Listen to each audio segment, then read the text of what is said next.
Sony TV के show पुरुष लोक अहिल्याबाई के एपिसोड में धनेश्वर के भाग जाने पर सिपाही उसके पीछे भाग रहे होते हैं। इधर मल्हारराव अपने कक्ष में बेचैनी से टहल रहे होते हैं। तभी तुकोजी उनके पास आते हैं और तुकोजी के आने के बाद मल्हारराव दरवाजा बंद कर देते हैं। इसके बाद मल्हारराव तुकोजी से पूछते हैं, काम हो गया? तो तुकोजी कहते हैं, हाँ सरकार, काम हो गया और अब जल्द ही हमें धनेश्वर का असली चेहरा दिख जाएगा। इस पर मल्हारराव कहते हैं कि वो सैनिक जो धनेश्वर और उसे भगाने वाले के पीछे गए हैं और जिन्हें हमारी योजना की खबर नहीं थी, वो तुम्हारे बीच में नहीं आएंगे क्योंकि हमने उसे दूसरी दिशा से भेजा है। ये बात सभी को पता चले, इसके लिए इंतजार करना पड़ेगा। तो तुकोजी कहते हैं कि नहीं सरकार, इसके लिए ज्यादा इंतजार नहीं करना पड़ेगा। धनेश्वर और हत्याकांड के पीछे के अपराधी हमारे सामने होंगे। इसके बाद मल्हारराव बैठकर सोचने लगते हैं। तभी बाहर सैनिक भाग रहे होते हैं। मल्हारराव और तुकोजी को शोर सुनाई देता है। तो मल्हारराव कहते हैं कि ये शोर कैसा? फिर मल्हारराव और तुकोजी बाहर आकर देखते हैं तो सैनिक धनेश्वर को पकड़कर लाते हैं। मल्हारराव आश्चर्यचकित हो जाते हैं और कहते हैं, धनेश्वर, जबकि वहीं तुकोजी गुस्सा हो जाते हैं।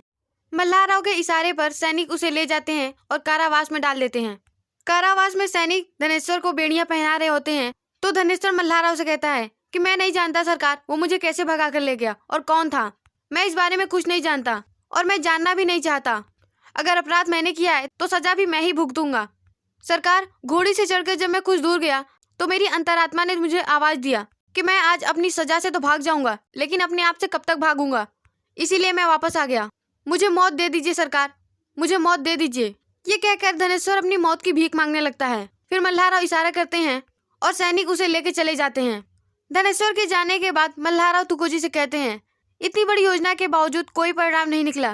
कहीं इस बार अहिल्या की आशंका केवल आशंका तो नहीं? इधर अपने कक्ष में धनाजी मदिरा पीते हुए कहते हैं कि मल्हारराव के सिवा ये कोई और कर ही नहीं सकता। इतने वर्षों में हम जितना अपने आप को जानते हैं उतना मल्हारराव को पहचानते हैं। इस बार उसने कितनी तगड़ी चाल चली थी, लेकिन हमारा सिक्का भी खोटा नहीं, खरा है। इस पर धनाजी का आदमी भैरव जी कहता है, मैंने तो उसे देखते ही समझा दिया था सरकार कि अगर तुम मरोगे तभी तुम्हारा परिवार जिंदा रहेगा। तभी तो खोटे सिक्के की तरह बिना कुछ कहे वापस चला गया, अपने आप, बिना किसी जोर जबरदस्ती के। इस पर मल्हारराव कहते हैं कि भैरव जी, जो होता है अच्छे के लिए होता है। अच्छा है, अब मल्हार सरकार के पास भी धनेश्वर पर शक करने के लिए कोई सबूत नहीं होगा। इस पर भैरव जी कहता है कि लेकिन छोटी रानी साहब, उन्हें तो अब भी धनेश्वर की कहानी पर भरोसा नहीं है और सुना है कि जब छोटी रानी साहब किसी के पीछे पड़ती हैं तो तब तक तसल्ली नहीं करती जब तक उन्हें सबूत मिल नहीं जाता। तो धनाजी कहते हैं कि करने दो, जिसे जो करना है करने दो। जब उसके पास कोई सबूत ही नहीं होगा तो वो क्या कर लेगी?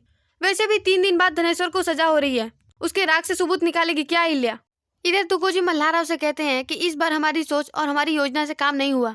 इस बात का मुझे बहुत अफसोस है, बहुत दुख है। लेकिन ये भी तो हो सकता है कि हम इस बात को जितनी बड़ी ले रहे हैं ये इतना बड़ा हो ही नहीं। माना कि अहिल्या को जब भी संदेह होता है, अधिकतर बार वो सही होती है। अहिल्या के सवाल खड़ा करने के बाद ही आपको धनेश्वर को लेकर संदेह हुआ था, लेकिन हो सकता है कि इस बार अहिल्या। इस पर तुकोजी रुक जाते हैं। तो मल्हारराव कहते हैं कि जानते हैं तुकोजी, जब भी हमारा मन अशांत होता है तो हम शिव शंभू के मंदिर चले जाते हैं। उनके पास बैठकर अपनी व्यथा सुनाकर हमारा मन शांत हो जाता है। लेकिन इस बार मन कुछ ज्यादा ही अशांत है, बहुत असहाय महसूस कर रहे हैं हम। ऐसा लग रहा है कि कुछ गलत हो रहा है, किसी को हमारी मदद की जरूरत है लेकिन हम उस तक पहुंच नहीं पा रहे हैं। बहुत अजीब मनोस्थिति हो गई है। तो तुकोजी कहते हैं, सरकार, हम सबकी मदद करने की कोशिश करते हैं, सब सही करने की कोशिश करते हैं, लेकिन अब राज्य के हर कोने में हर किसी के साथ तो खड़े नहीं रह सकते ना। जहाँ तक संभव होता है हम करते हैं। तो मल्हारराव मसाल को दिखाकर कहते हैं कि जानते हैं तुकोजी, हम इस मसाल की तरह हैं, जहाँ तक रोशनी पहुँचती है सब ठीक कर देते हैं, लेकिन फिर भी कुछ न कुछ अंधेरा रह ही जाता है। कुछ चीजें हमें बहुत बाद में पता चलती हैं और नजर नहीं आती। तो तुकोजी कहते हैं, तो क्या धनेश्वर को लेकर आप? इस पर मल्हारराव कहते हैं कि नहीं तुकोजी, इस बार बात सिर्फ धनेश्वर की नहीं है। कई बार से लेकर हमारे मन में यही बेचैनी बनी हुई है कि हमारे आसपास षड्यंत्र हो रहे हैं, गलत काम हो रहे हैं। ऐसे विचार सिर्फ हमारा भ्रम मात्र हो तो अच्छा है, लेकिन इस बार नहीं लगता कि ऐसा कुछ होगा। कहकर मल्हारराव चले जाते हैं और तुकोजी सोच में पड़ जाते हैं। इधर अनाज के गोदाम में कुछ लोग कुछ बोरियां लेकर अंदर आते हैं और वहीं वापस रखकर कुछ और बोरियां लेकर बाहर निकल जाते हैं।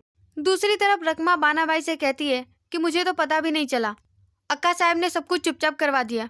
वो तो मैंने हरकू रानी साहब को शाहजहां से बात करते हुए सुना तो मुझे पता चला। इस पर बानाबाई कहती हैं कि अक्का साहब भी ना बहुत बड़ी खिलाड़ी हैं। इतनी बड़ी बात हो गई बाड़े में, अहिल्या घर में नहीं है और किसी को कानों कान खबर तक नहीं हुई। अभी चलती हूँ, ये खबर द्वारकाबाई को सुनाती हूँ, वो भी हैरान हो जाएंगी।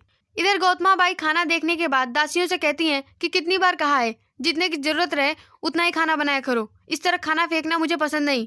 शाम के खाने की तैयारी कर दो। तभी वहाँ पे द्वारका बाई आती हैं और कहती हैं, मान गए अक्का साहब, आपने गुरुजी से शिक्षा नहीं ली तो क्या हुआ, ईश्वर ने बुद्धि तो बेहिसाब दी है आपको। कमाल है ना, इधर आपने हुक्म सुनाया और अहिल्या को शिवपुरी जाना पड़ा। ना वो कुछ कर सकी ना कोई और। आपने तो बड़े सरकार तक को खबर नहीं होने दी। वैसे अच्छा ही हुआ, अगर उन्हें पता चलता तो ऐसा कुछ नहीं होने देते। उन्हीं के ढील देने पर तो अहिल्या इतनी ऊंची उड़ाने भर रही है।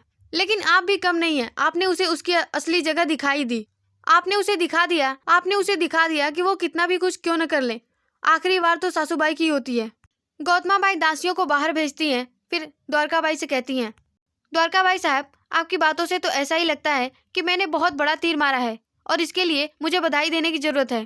द्वारका बाई साहब, एक बात अच्छी तरीके से समझ लीजिए, इस तरह अहिल्या को बाड़े से बाहर भेजकर मुझे अच्छा नहीं लग रहा है। अच्छा लगेगा भी कैसे, उसे अपने आप से दूर रखकर। लेकिन फिर भी आप लोग को पता नहीं क्यों ऐसा लगता है कि मैं अहिल्या को अपना दुश्मन समझती हूँ। इकलौती सुनबाई है मेरी। 9 साल की थी जब वो इस घर में, इस बाड़े में आई थी।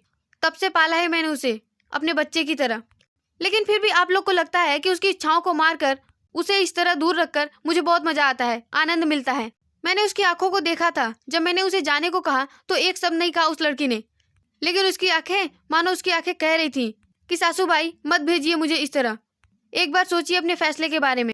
बिना कुछ कहे भी उसकी आंखें बहुत कुछ कह गईं। लेकिन मैं मजबूर हूँ, जो हुआ उससे मैं खुश नहीं हूँ, लेकिन ये कदम मुझे मजबूरन उठाना पड़ा। इस पर द्वारका बाई कहती हैं कि हम समझ सकते हैं, हमारा भी यही मतलब था, आप गलत। बीच में ही रोकते हुए गौतमा बाई कहती हैं कि नहीं, आपका ये मतलब तो बिल्कुल नहीं था। आप तो बहुत खुशी खुशी आई थी अपने शब्दों से मेरी पीठ थपथपाने। ऐसा लग रहा था कि मैंने सासूपना दिखाकर बहुत अच्छा काम किया। तो मैं आपसे एक सवाल करती हूँ, जब भी अहिल्या के हाथों से कोई मौका छूट जाता है तो आपको बहुत खुशी होती है, क्यों? इधर मल्हारराव दरबार जाने के लिए निकले होते हैं, तभी रास्ते में उन्हें गंगोबा दिखते हैं। तो वो उनसे कहते हैं, गंगोबा आप यहाँ क्या कर रहे हैं, आपको तो इस समय दरबार में होना चाहिए। तो गंगोबा जी कहते हैं कि मैं आपकी राह ही देख रहा था। दरबार जाने से पहले आपसे कुछ जरूरी बात करनी है। सरकार, निमोड़ी गाँव से उसके सरपंच और कुछ लोग आए हैं, आपसे मिलना चाहते हैं। मुझे तो समझ नहीं आ रहा कि हमारे राज्य दिन ब दिन होता क्या जा रहा है। आए दिन कोई न कोई समस्या आकर खड़ी रहती है। इस पर मल्हारराव कहते हैं कि क्यों, इस बार ऐसा क्या हो गया? तो गंगोबा जी कहते हैं, लिमोड़ी गांव के सरपंच का कहना है कि उनके गांव में 2 महीने से महामारी फैली हुई है। बुखार, पेट में जलन, उल्टियां जैसी बीमारियां हो रही हैं। कईयों की तो जान भी चली गई है। गांव का हर दूसरा व्यक्ति बीमार है। सरकार, वैद्यों का कहना है कि ये पेट जनित बीमारियां किसी खाद्य पदार्थ या किसी अनाज की क्षति होने से हुई है। इसी पर आपको एक घटना याद दिलाता हूँ। पिछले दिनों जब हम निजाम से युद्ध लड़ रहे थे तो हमने उस गांव को खाली करवाकर कहीं और बसा दिया था। ये वही गांव है, निमोड़ी गांव। तब से लेकर आज तक इन 2 महीनों में इस गांव को अनाज हमारे गोदाम से ही जाता है। लेकिन सरकार ये बात समझ नहीं आ रही है, गोदाम का अनाज क्षति कैसे हो सकता है? इस पर मल्हारराव कहते हैं कि शिव शंभू, हमें शक्ति दीजिए ताकि हम अपना हर कर्तव्य, हर दायित्व निभा सकें। और यहीं पे एपिसोड खत्म हो जाता है। आपको हमारा वीडियो कैसा लगा? अगर पसंद आया तो लाइक, शेयर और कमेंट जरूर कीजिए। हमारे चैनल को सब्सक्राइब करके घंटी का बटन प्रेस कीजिए ताकि आने वाली हर नई वीडियो आप तक पहुंच सके।